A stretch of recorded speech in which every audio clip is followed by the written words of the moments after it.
All right, my name is Rich Schmidt. I'm here with Joan Drabkin. It is June 26, 2017. We're at the Nicholson Library. And Joan will start you off with an easy one, which is why wine? Why wine? Well, I was very involved. I moved here in 1970, and I moved here at the very same time as the pioneer winemakers were beginning. And luckily, we all became friends. So the Letts, Dave and Diana, Dick and Nancy Ponzi, Dick Erath, Myron Redfern, all of these people were friends, and in fact, it was such a struggling little community at the time, we pitched in and helped, whether it was selling wine at Thanksgiving time or Memorial Day, or leading people to the wineries. And I also later started to work for NYX, and I cooked at NYX. And it was at NYX Italian Cafe that the idea for the IPNC actually hatched. And there was a real estate agent, whose name escapes me for a moment, who came in, and we talked, all of us talked, mainly they, John West, Nick, John Roothouse was the name of the real estate agent, David Lett, you know, they came up more or less with this idea, and I said, well, I would be happy to volunteer. I volunteered the first year to organize the food part. And they hired, I believe the first year, the first hire was Susan Sokol-Blosser, who was the director. And so she did all the wine, and I did all the food, because my passion has always been the food, and the food part of it. And I was connected to the food industry through NYX, but also because I knew a lot of chefs in Portland, and we sort of went on from there. And the food has always been really as essential as the wine, because wine without food is really not as good. So what brought you to McMinnville in the first place? My husband and I lived in Laurel Canyon in LA at the height of a very rollicking time there. And he finished law school and took the Oregon and the California bars, passed both. But his brother had started probably the first organic farm, at least in Yamhill County, if not Oregon, in the late 60s in Sheridan, Oregon. And we came to visit him, and they went fishing, and he caught a fish on the Nestucca River in the middle of winter, and he said, we're moving there. And the county seat was in McMinnville. So we moved here. I came kicking and crying, and it was a town of about 8,000 people. It was not very sophisticated at all. It was very agricultural, a lot of wheat, berries, green beans.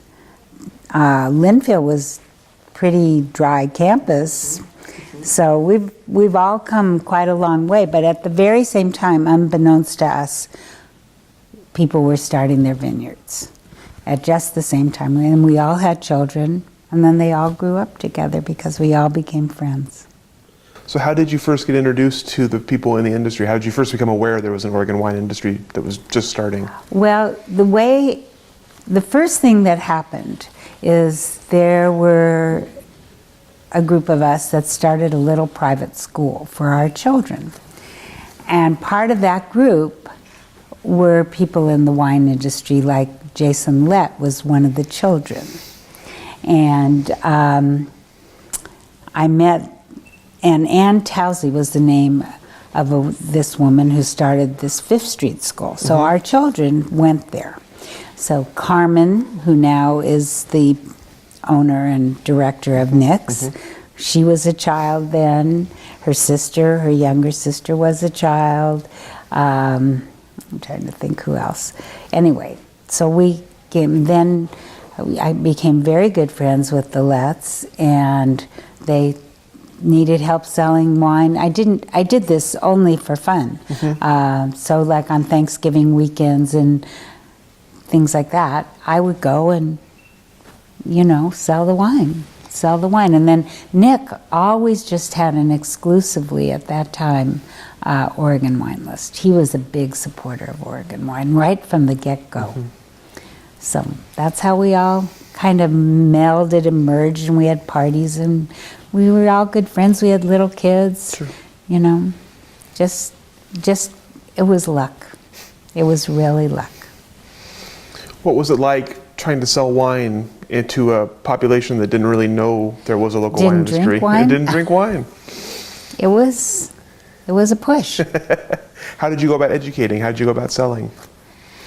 Well, that really wasn't my bailiwick. I mean, when people would come for these big events, and there were a lot of people came, and a lot of people would come from Portland and surrounding areas as well, the way you sold it is let them taste it and have food out, and they'd taste it and everything, and then they would. And there was a wine consciousness coming across America at that time, but nobody had really heard of Oregon wine.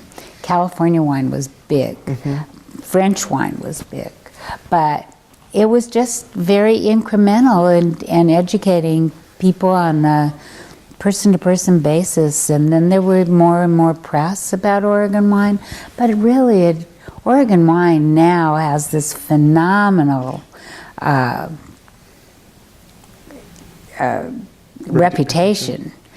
But it was, it was like selling lemonade at the side of the road in a way, because it was like, please taste my lemonade, 25 cents, But the marketing of the Oregon wine has been great, and there's been not only did the original pioneers, but then there's this second generation that came, and they did a really good job, and everybody spread out.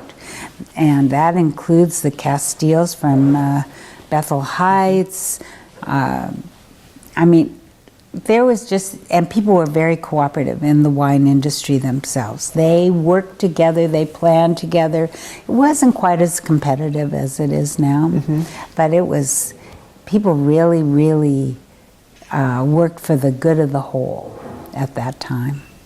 And it finally, with everybody working, it finally just kind of cascaded and caught on fire, and here we are, in the middle of the most beautiful place on earth. What were some of your first impressions of the wine community, the people you met? What were some of your impressions of them as people? I love them. Are you kidding? They're my best friends still.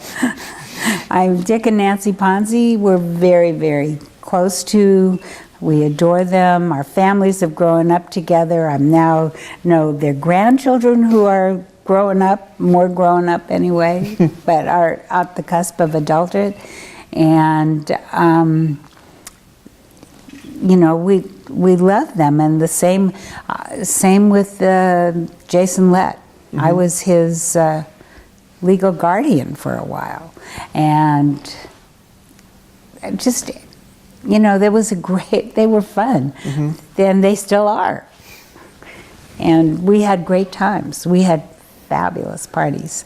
Lizzie Adelsheim and my daughter Remy, they were about the same age. They grew up together, so the Adelsheims and us, we did a lot of stuff together.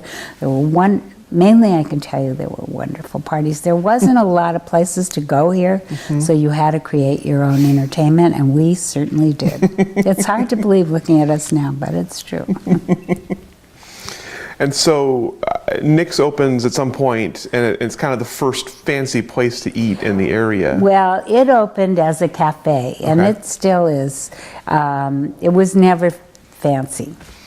Okay, we started out, I can't remember the exact year, maybe around 75, 76 or 8. You'll have to check me on the year.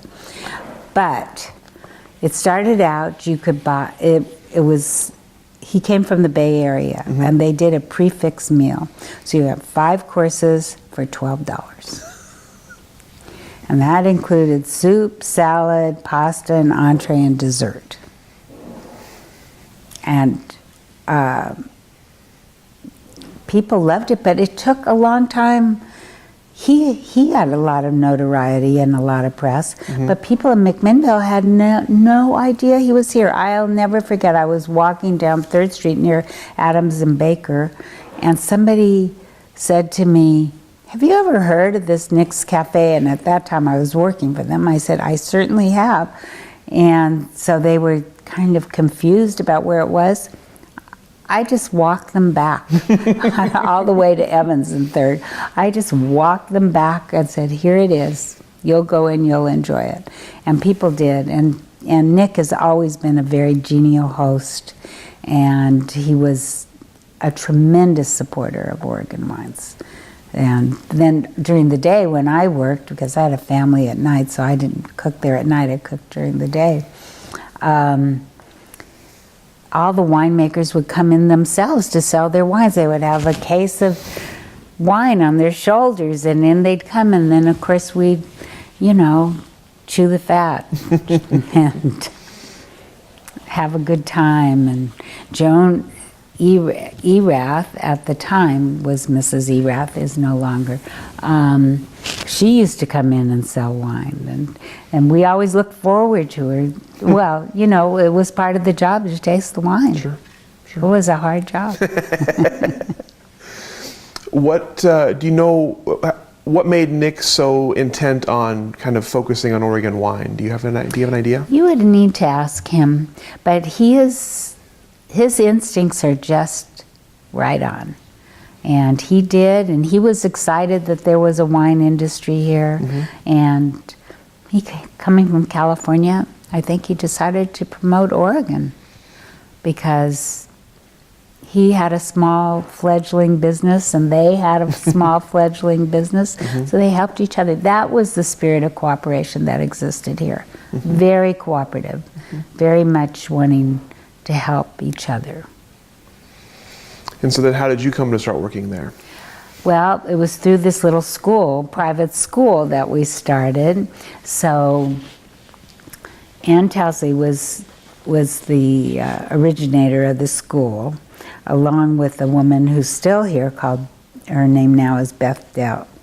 And they started this little 5th Street school. So Ann Towsley was best friends with Nick. And she kept saying, "I have a friend who's going to come here and open a restaurant."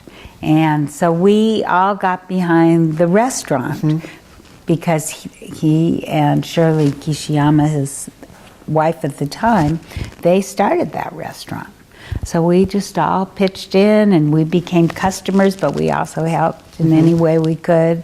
We were all excited to have a really good restaurant here because it used to be you either had to drive to Portland, which was really an overgrown village at the time. There were like 2 places to eat in Portland at that time: the Benson Hotel, which nobody could afford, or the Veritable Quandary, which is just reopened and is still existing.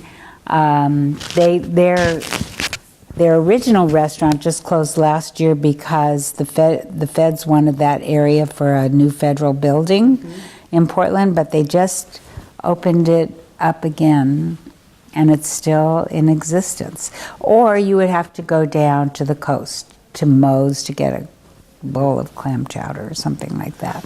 There was no place to eat here, or any place between here and Portland, or here and the coast. It was 8,000 people. Right.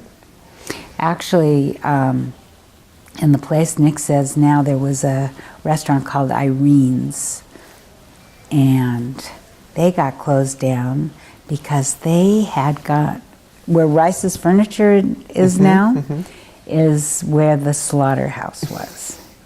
And they had gone and stolen a cow, killed it, and pulled it over to the restaurant to butcher it. And they got caught. Oh my God. And so they got closed down. That's quite a story.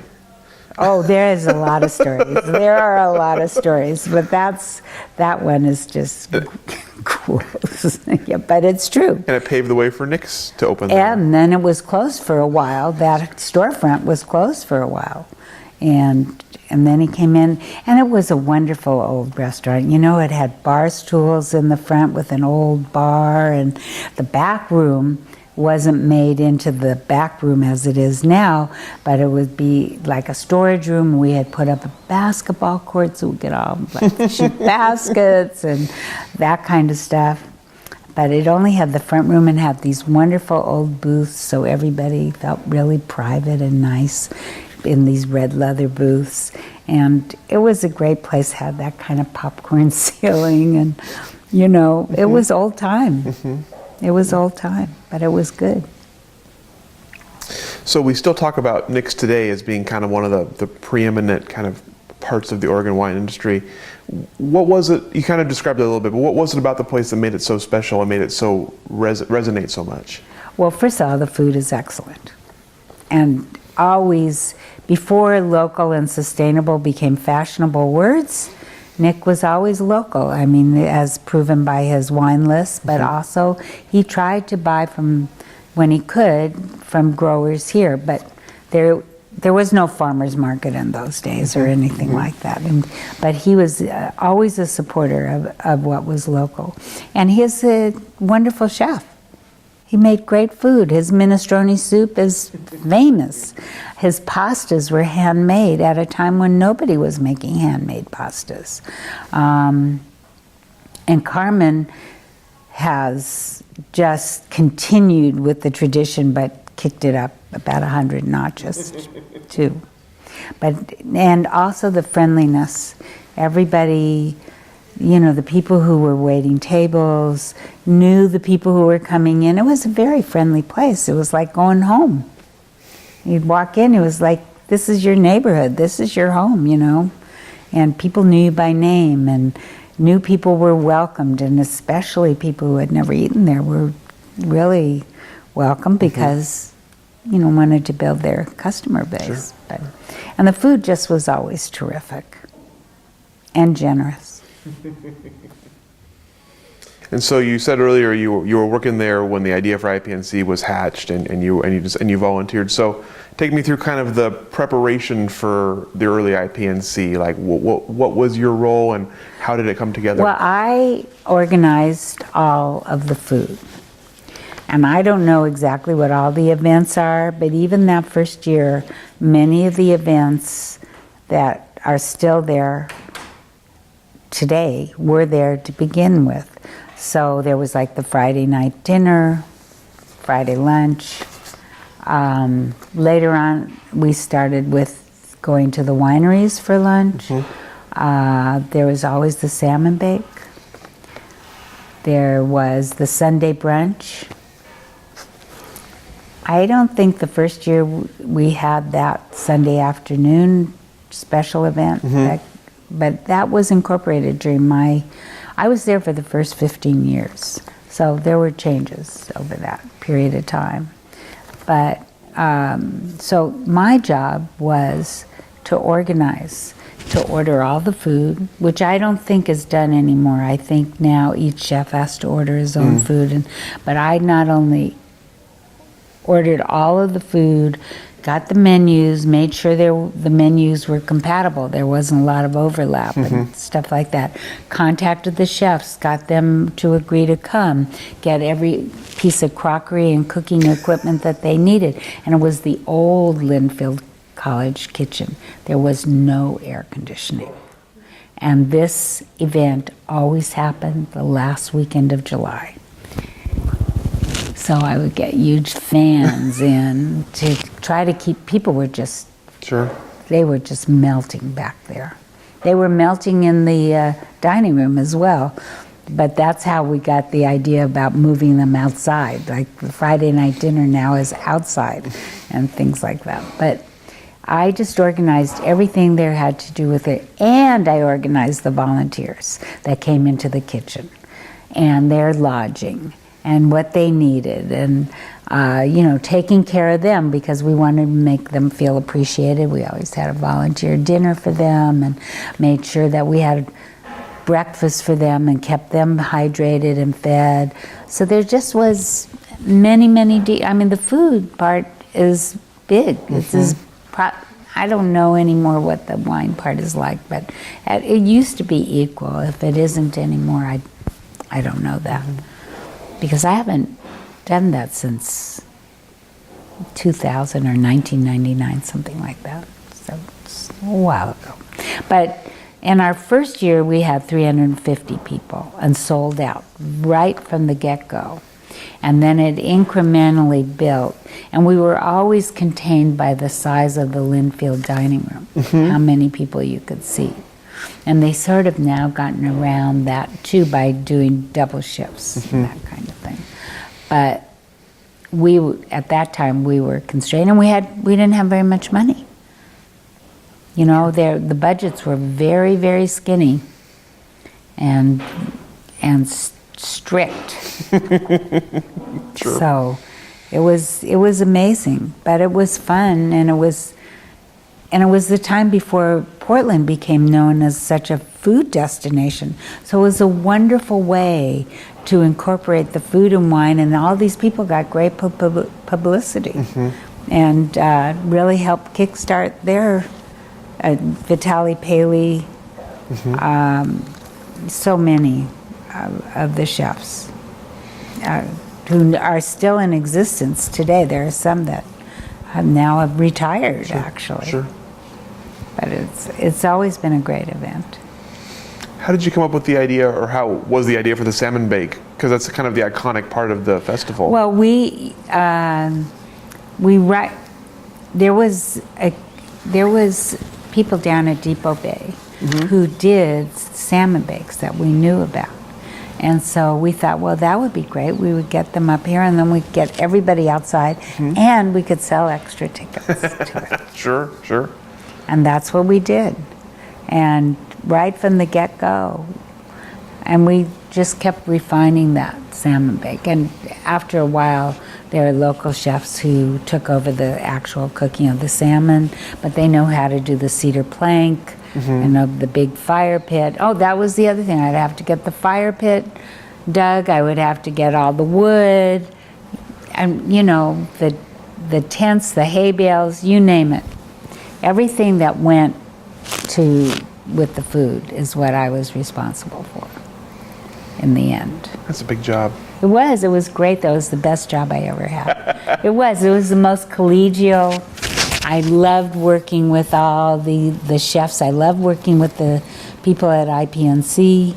Every director that I worked with, I really liked. It was Susan Blosser, and then after that, Corby Wright, and after that was Pat Dudley, I think.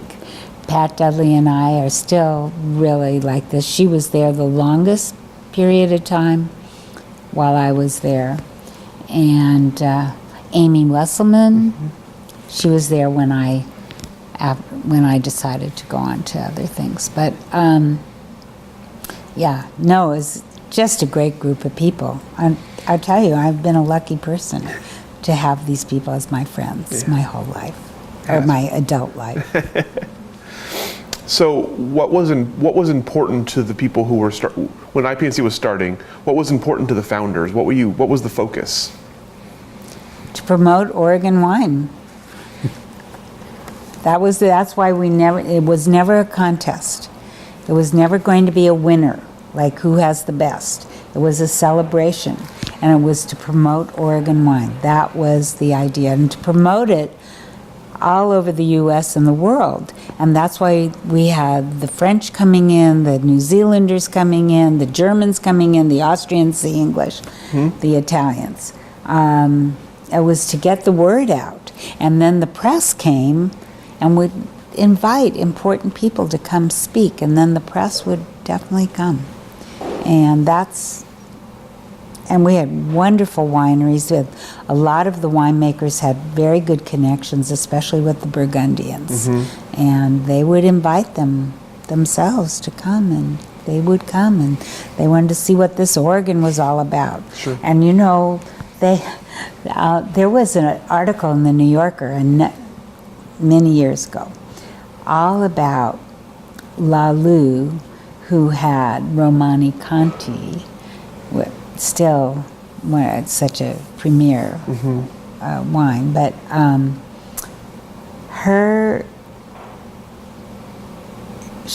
she or somebody who represented her and Aubert, whatever, anyway, they discovered the Blue Moon. And I mean, this was like, you know, it's like you go to a different country and you get in with the locals, you think you found nirvana. Right. And so there was this New Yorker article that talked about all of that. You can find it in the archives. That is awesome. Yeah, it was great. The little old Blue Moon in the New Yorker. Well, you know, it was pretty wild on the streets of McMinnville for that weekend, too. I can only imagine. People like to party after the music went off at the Salmon Bake. So I can only imagine. we had rules imposed on us by the surrounding neighborhoods, how late the music could be, and Sure, that sure. kind of stuff. Yeah, no, we had to keep pushing, and there was pushback. So, but now I think it's the premier event in Oregon as far as a tourist attraction. So, I think people are pretty happy to cooperate. So, besides the size of the event, what else is kind of the same as when it began, and how has IPNC changed? Well, I think the people who come to IPNC, whether they're new or they're people who come back again and again, they have this great spirit of that, like they're all like at camp together. You know, it's a really fun camp. They have all these interesting lectures to go to or things to do, or they blend wine, or one year they had a spitting contest. You know how you spit wine sometimes when you're tasting? Well, they had this contest to see. They had my husband for a while when the buses came back from the wineries. He was on a little ice cream cart and he was handing out ice creams. I had to get all those ice creams by the end. You know, they just think, I think the creativity of the event and the esprit de corps among the people who attend and the people who work it as well, and the volunteers. I've made some lifelong friends among the volunteers. So I think there is that kind of collectiveness and that stick to, you know, they see each other at other times of the year now, too. And so, to back up to you a little bit, so your daughter is now in the wine industry. She is, Remy Wines. And at what point did she become interested? At what point did you know she'd be part of the industry? I knew that she was going to be part of the industry when she was very young, because she used to just beg, 8, 9, 10 years old, to help, like the Ponzis. She would follow them around and do whatever she could. And so after a while, she became an acolyte to Luisa Ponzi, and just worked for her. And then she worked in the industry all during high school. She worked for Rob Stewart when he was at ERAF then, and she worked at Argyle when Roland Souls was still there. She worked at Domaine Serene. She just worked all over. And then she went to college in Pennsylvania, but I knew that she was going to come back, which I'm glad she did, because we bought a piece of land and we put a little vineyard on it. So now she does mostly Italian varietals, so we grow the Lagrein for her, but we also grow Pinot Noir, which we sell to other people, but she makes a Pinot Noir as well. And she makes mostly Italian varietals. Because she was such a little fish in the pond, she had to do something different. And when she was in Pittsburgh, she worked for this famous biscotti company. And in the basement, they made Sangiovese. It was in the Italian neighborhood, and she got hooked on Italian wines. So, so she does Italian wines. And actually this very weekend, July 1st, she's opening up a second tasting room right on our vineyard. Lone Madrone Vineyard, which some of the wines actually have gotten pretty high ratings. Not her, not talking about hers, but Elizabeth Chambers Cellars buys Lone Madrone grapes, and they got a 93 from Wine Enthusiast. So I'm pretty proud of that. Yeah, when we spoke to her recently, she was really excited about the new tasting room. So looking forward to seeing how it comes out. Yeah, it's open this Saturday. That's so cool. So from your time, you mentioned a few stories already. Do you have any other sort of favorite stories of time either at NYX or IPNC days, or anything that kind of sums up the industry to you, or kind of just favorite memories? I have to think about that a little bit. I don't want to tell the naughty stories. That's and that's what's flooding my mind right now. I can tell, I'm not going to name names, but I'll tell you about the chef who was more than 24 hours late to show up. And so his main man was here, and he said, and he had ordered in all of these very exotic things, very un-Oregon-like potatoes, Peruvian potatoes from some island, this and that. And he said, you figure out what to do. And Stephanie Kimmel, who owns Marche in Eugene, was head of the kitchen at the time with me. But I mean, she was on the board, and she was, we usually had a chef come in as well. And this guy ordered lau lau leaves and all this. And my son, who was 16 years old at the time, they just said to him, figure out what to do with these ingredients. And he did. And he served it, and they served it. Wow. So, yeah, I really remember that. And now he's a chef.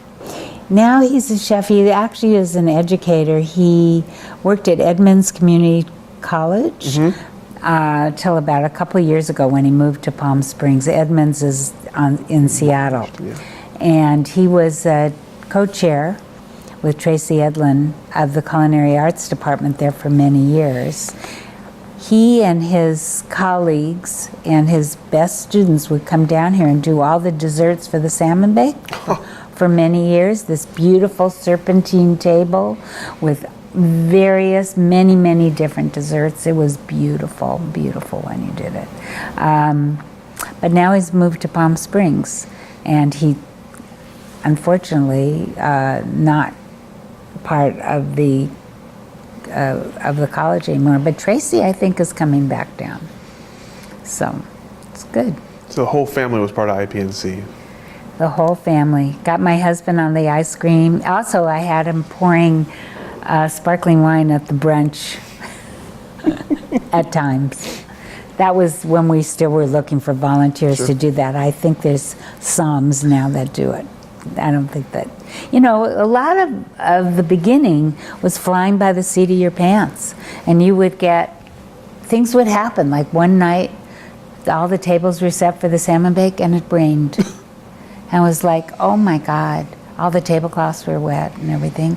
Well, Dr. Bull opened up her house. We threw them into her dryer and dried them and reset all the tables. I mean, there were always like last minute things, dramas. Sure. But you solved them and you went on. So it was fun. We used to have Mieko Nordine. There was a wonderful, wonderful Japanese restaurant in McMinnville called Kame. And we used to, so for afterwards, sometimes we would have food for the chefs, and we would have her do stuff for the chefs and for the volunteers. I used to love it when she would make stuff. It was great. Right now, I can't think of any permissible stories. Those were perfect. Thank you. That's what we're looking for. So you've seen the whole industry grow up. I mean, you were here from the very infant, and now you've seen it what it is now. And I'm curious what your impressions are of the changes you've seen and kind of what it looks like to you right now, what the industry looks like to you right now. Well, you know, David Lett started his winery in an old turkey processing plant. I think I would like to put together an architectural tour of the new wineries. They're so beautiful. They're so well done. They have all this wonderful technology in them. I mean, it's pretty amazing, the differences. The same with Ponzi's. They started out there in Washington County, but now they have this beautiful winery that Dick Ponzi actually designed with his son-in-law, Brett and Fogelstrom, and it's, you know, top of the line, beautiful new tasting rooms. So I like the changes. It was fun at the beginning, but it's nice to see things grow and become more sophisticated. My daughter is more of, you know, she's more at the beginning now. She's at a beginning place, where these people are at kind of the ultimate place. So I hope you all come out to see her place there on Bremen Orchards Road. Definitely, definitely. What's the biggest change you've seen, other than size? Is it still collaborative? Does it still feel like a small industry? Well, I'm not really involved in the industry right now, except kind of peripherally with my daughter. No, I think it's changed. You know, we're talking about a handful of wineries to begin with, and how many are there now? 600? 700 now. 700? Over 700, yeah. So, no, it's definitely changed. I don't think the collegiality is there. Somewhat, I think, but they're little, like, small enclaves of collegiality and cooperation. And there's so many new wineries, I don't know them all. Somebody will say, well, this is an Oregon wine from the Willamette Valley, and I'll go, it is? I used to know everyone in the industry and everything. Sure. And now I would say I know very little. Sure. Yeah, same here. We struggle to keep up ourselves. No, it's fun, though. I mean, it's dynamic. I like that. I like the creativity. I like all the energy, and you know, it's fabulous. It's fabulous to have seen something born as a little sprout, Sure. and now it's a huge oak tree. You know, it's just fantastic. What do you think will happen next? Like, what does the future for Oregon wine look like? I have no idea. I'm sorry. I wish I could answer That's okay. that question. What do you hope it looks like? Well, I just hope it becomes a worldwide phenomena. I think there is some Oregon wine in other countries like Japan, China, to a very small degree, I might add. England, Denmark, Sweden. Those are the ones I know of, but I hope that Oregon wine is drunk all over the world.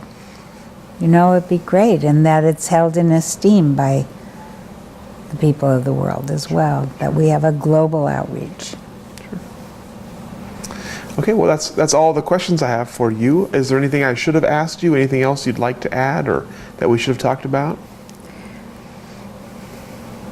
I'll have to come back. That's cool. We can do part 2. Okay, that sounds good. Well, excellent. Well, thank you so much for your time. We'll go Thank ahead you. and